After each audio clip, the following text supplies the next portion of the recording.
The storm arrived on the longest night of the year, turning the sky the color of bruised flesh. I was working the midnight shift at WKRP, our city's last remaining AM radio station, broadcasting from a building that had watched the world change for 70 years. The rain drummed against windows filmed with decades of cigarette smoke, and lightning sketched branching patterns that reminded me of dead veins and aging flesh. No one listens to AM radio anymore. At least no one living. But the dead have always preferred older frequencies.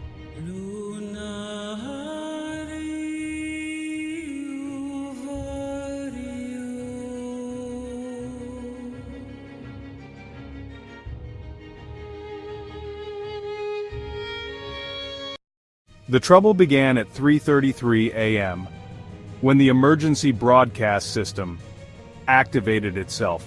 I watched, helpless, as every dial and meter in the control room swung to maximum.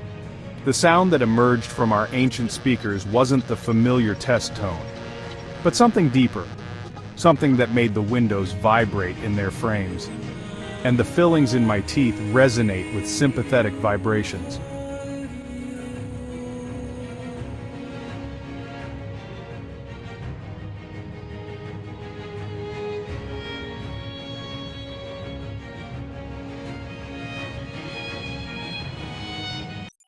I tried to override the system, but every switch I flipped, every button I pressed, only seemed to increase the power flowing through our transmitter.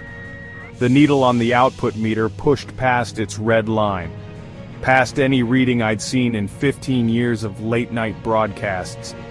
The air itself began to feel thick, like breathing through wet cotton.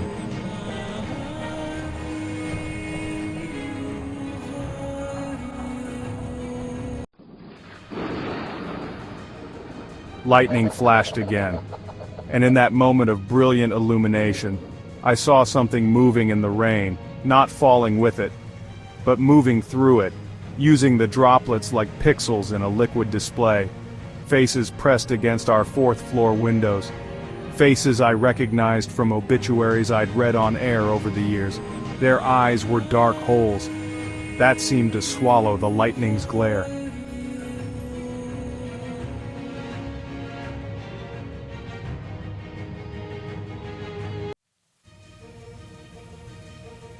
The rain began to fall upward, defying gravity to create ascending sheets of water. That formed shapes in the air. Towers, cathedrals, cities that had never existed on any human map. Through the windows, I could see our broadcast tower silhouetted against the storm. The red warning lights that usually topped it had been replaced by flames that burned in colors I had no names for. All listeners are advised that reality will be experiencing technical difficulties. Please stand by for recalibration.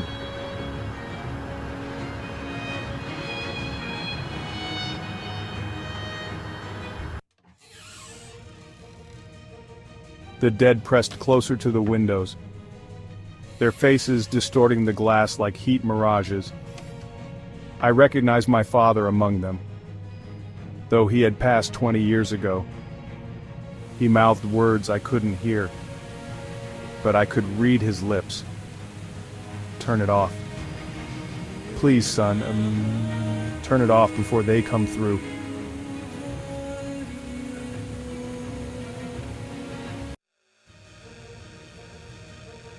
But I couldn't.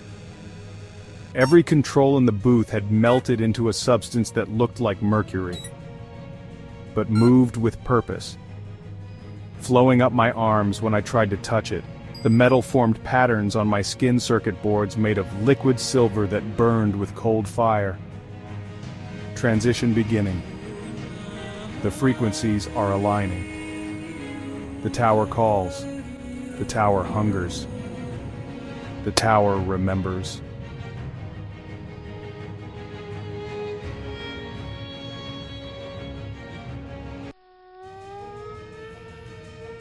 Outside, the rain had formed a spiral, A tornado of ascending water, with our broadcast tower at its center. The dead had begun to sing, their voices creating harmonics. That made reality shimmer, like heat waves off summer asphalt. I watched as the walls of our studio began to become transparent, revealing the true structure beneath.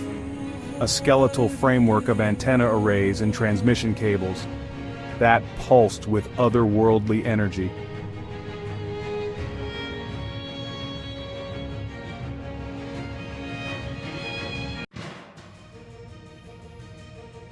The liquid metal had covered most of my body now, transforming me into something that could receive the frequencies the dead used to communicate. Through new senses I didn't understand. I could feel them all. Every lost soul who had ever tuned in during the lonely hours of the night, seeking connection in the static between stations. They were all out there, waiting in the storm, ready to share what they had learned in the spaces between broadcasts, ready to show me what reality looked like when viewed through the lens of radio waves and remembered signals.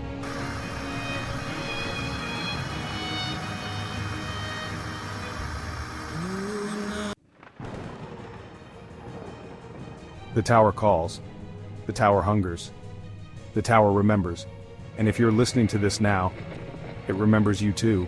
Check your skin for the silver patterns. Listen for voices in the static. Wait for the rain that falls upward. We're broadcasting on all frequencies now. Every radio, every speaker, every electronic device that can carry a signal. The dead have something to say, and they've waited so long to be heard. This is your last warning, your last chance. Turn off your radio. Turn it off now, before we tune in to you.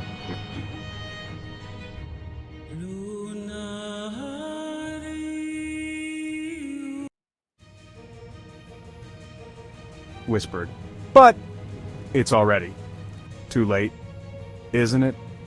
You've been listening all along.